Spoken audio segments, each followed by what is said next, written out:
My grandpa came from Dundee, Scotland, but I have no intention of ever going there, and this is why.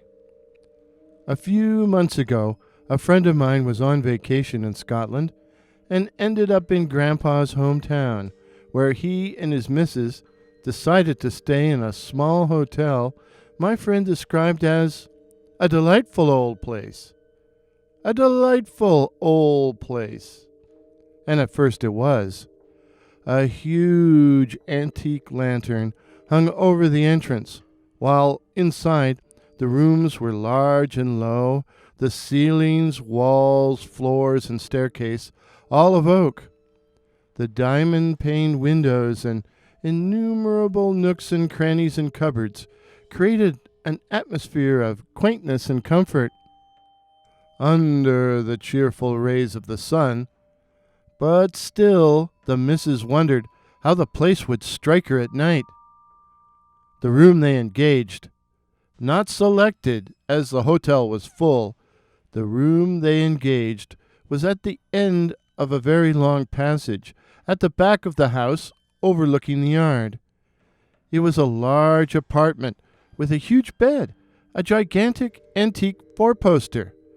The other furniture was equally old-fashioned, but my friend's wife found her attention drawn to a cupboard, a deep, dark cupboard across from the bed. There is always something spooky about cupboards, particularly old and roomy cupboards, when it is nighttime and one is about to get into bed. It is then that they suggest all manner of morbid possibilities. So, before turning in, the missus poked about in the cupboard and satisfied herself there was nothing hidden in there.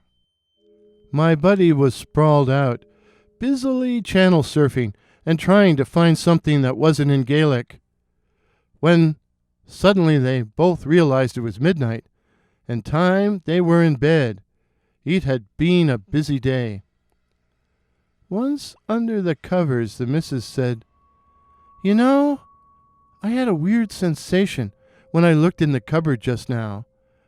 I can't exactly explain it, but I wish we had a nightlight." Well, we'll never know what my buddy would have said, as he was fast asleep. The missus lay there, listening to my buddy snore. He denies that he snores.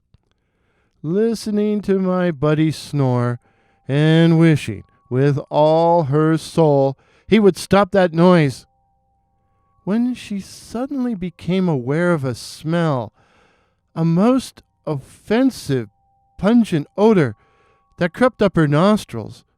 The cold perspiration of fear broke out on her forehead. But nasty as the smell was, it suggested something more horrible than, well, the usual bad smells, you know? She thought several times of rousting my friend, but didn't want to piss him off. So she lay there, and each time the fetid stench washed over her, she wondered if it was coming from the mysterious cupboard. At last, unable to stand it any longer, she got out of bed and, creeping stealthily forward, found her way to the cupboard. With each step, the stink increased, and by the time she reached the cupboard, she was almost suffocated.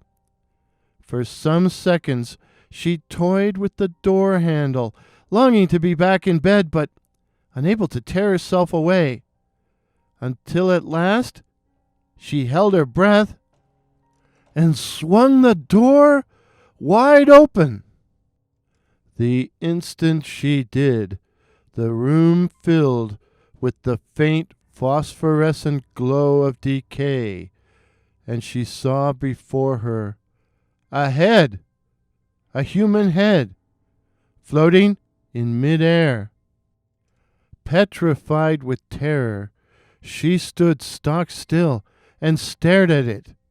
It was the head of a man, a man with a matted crop of short red hair that fell over the forehead and ears, but all else was a disgusting mass of detestable decomposition, utterly vile and foul.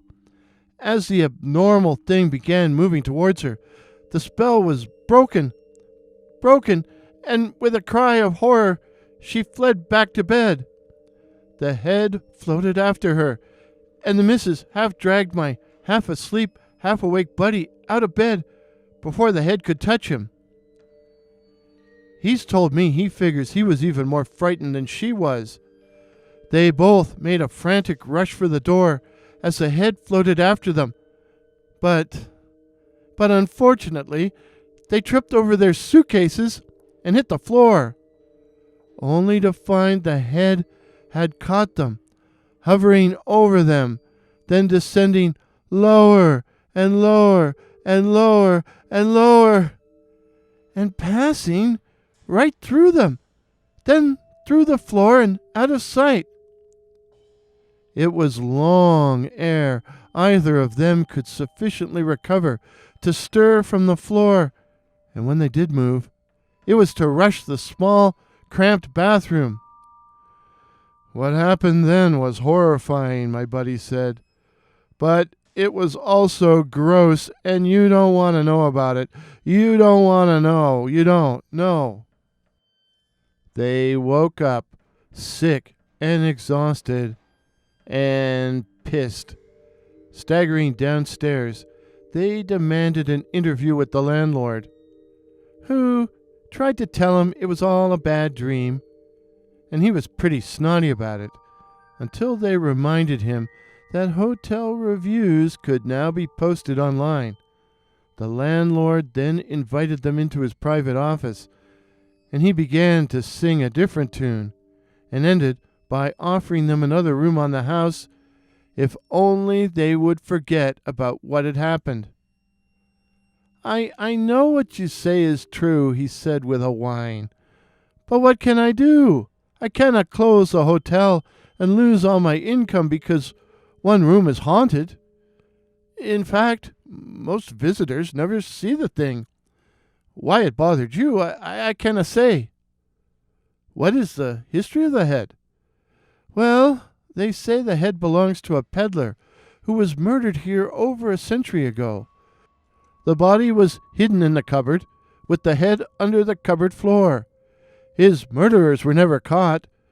They are supposed to have gone down with a ship that sailed from here about that time and which was lost at sea. So that's the story my buddy told me, and I believe him. But I'm not sure it was a ghostly apparition. Could it have been a night floater? One of those malignant beings able to detach their heads from the trunks of their bodies, the heads then being able to fly through the night to attack and molest their victims? The night floaters documented on this channel? So, what do you think, dear listeners? Please share your thoughts and opinions in the comments below. And stay safe, stay subscribed, ring the bell so you don't miss any upcoming videos, and feel free to share this video with anyone you please. If this is your first visit to my channel, please consider subscribing. My name is Warren, and I write and tell original ghost stories and original horror stories featuring such cryptids as the night floaters, werewolves, and the black-eyed children. So again, please consider subscribing. Please help me to reach my goal of 2,021 subs in 2021. or maybe I should make that 2,022 subs in 2022. Till midnight. Cheers.